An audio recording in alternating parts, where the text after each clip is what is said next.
మంచి ప్రమాణాల విద్య సమాజంలో అన్ని మార్పులకి కీలకం.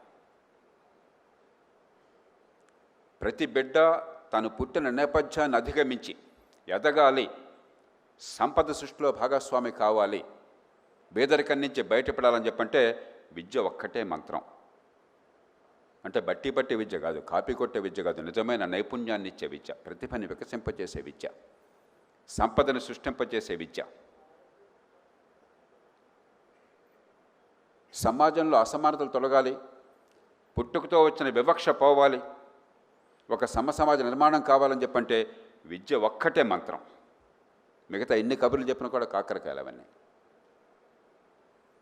పౌరసత్వం వికసించాలి, ప్రజాస్వామ్యం సార్థకం కావాలి, ప్రజల్లో చైతన్యం పెరగాలని చెప్పంటే విద్య ఒక్కటే మంత్రం.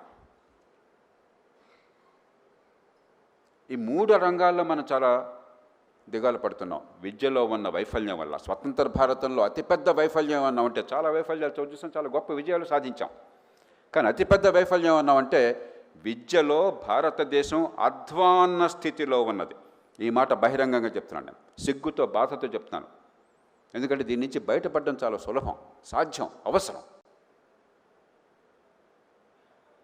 కానీ ఆ దృష్టి కనిపించట్లేదు. హడావిడి ఆర్భాటం తప్ప నిజమైన విద్యని పెంచే ప్రయత్నం జరగట్లేదు. పాఠశాల విద్యలో దేశంలో 34 కోట్ల మంది పిల్లలుంటే ఉన్నత విద్యలో 4,30,00,000 మంది పైచిలుకున్నారు.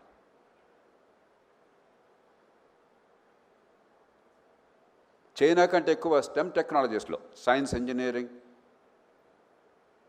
టెక్నాలజీ అండ్ మ్యాథ్స్లో, మెడిసిన్లో చైనా కంటే రెట్టింపు ఉన్నాం మనం, సంఖ్యలో, రాశిలో, వాసిలో.